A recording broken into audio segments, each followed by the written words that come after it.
Hi, I'm the 360 guy. And I'm another 360 guy. And we want to know, are you making these 5 360 camera mistakes? As 360 photographers, our #1 enemy is the sun. Whenever we're shooting outdoors, we can't avoid it. With 360 cameras, they see everything, so they're going to see the sun. So it's a massive factor for when you go out shooting. Firstly, how you expose your image, but also how you place your camera plays a massive role in how your photo turns out. On a really bright day, if the sun is in front of you and you hold your camera like this, one lens sees the bright sun and one lens sees darkness behind. So this can cause bigger lens flares and just imbalances in your exposure. My #1 tip for evening out the exposure of your 360 photos is by simply turning your camera 90 degrees. This means the side of the camera faces the sun and each lens gets the exact same exposure to the sun. I know it seems simple, but this one really small movement makes the world of difference in getting perfect exposure on your 360 photos.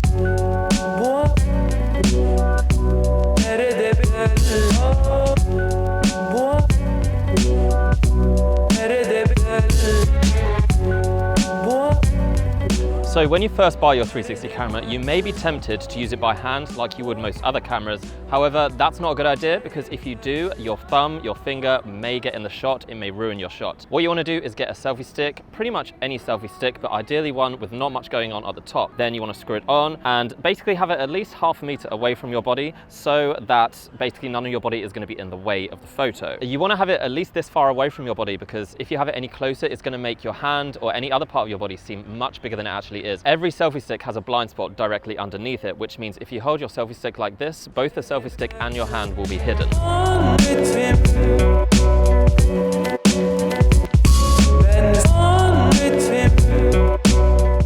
The next common mistake I see is people shooting 360 just for the sake of it. Not every situation looks good in 360. So every time you go to a new location, you need to ask yourself, is this going to be better captured in 360 or should I capture this on my phone? Because even I still capture some situations on my phone and some situations just look terrible in 360. So it's important you don't shoot 360 just because. You have to have a reason. Your environment needs to be 360 friendly. The best situations to shoot 360 and display as 360 are ones where you have details in all directions. You have pretty details on the right, on the left, in front of you, behind you, up and down. Doesn't have to be all of those places, but at least 2 or 3. Because nobody wants to see a blank wall behind the camera, so if your interesting details are only on one side, then it's better that you reframe your 360 as a tiny planet or another kind of reframed photo or video.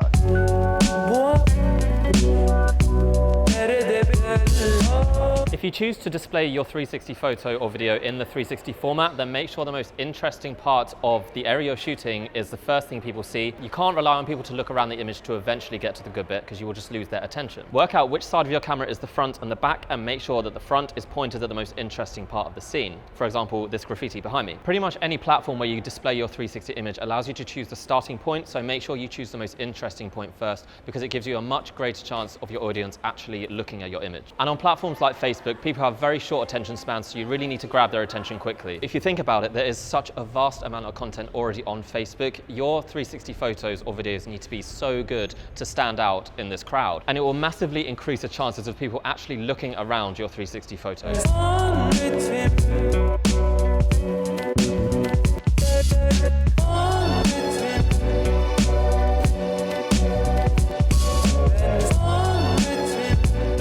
The 5th mistake I see all too often is people mistreating their camera. So often you'll see someone that has never used a 360 camera before and they'll pick it up and put it down and they'll put it on the lens. Don't do that. You got to treat your 360 camera like it was your own child or a dog or a cat. Buy a cover. If the camera doesn't come with a cover, buy one. If the camera doesn't come with a pouch, buy one.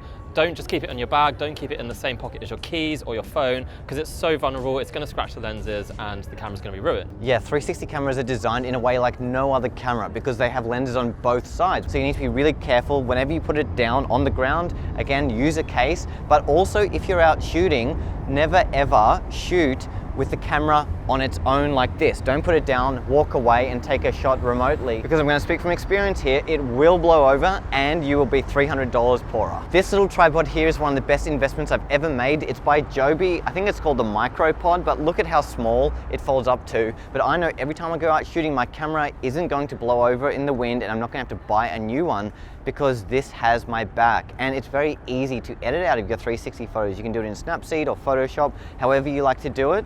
But this is safety for your 360 camera, and 360 cameras are just more fragile than conventional cameras, so you need to be extra careful. Yeah, I mean, we've talked about how vulnerable the lenses are. Even the tiniest little scratch will have an effect, and there's hardly any cameras, any 360 cameras that have replaceable lenses, so once you do ruin them, then you would have to buy a new one, so there's no point in treating it like you would, you know, just a very cheap device. I mean, you really need to take care of especially this part of the camera. In case you guys didn't know, Daniel has a YouTube channel based around 360 cameras. He calls himself the 360 guy. Yeah, so you can find me on YouTube. If you type in the 360 guy, that's gonna be me. You can also find me on Instagram, on Facebook, and yeah, that's about it. Just type in the 360 guy and I should be the person who comes up. All right, this has been the 360 guy and the other 360 guy, and we'll see you in the next video.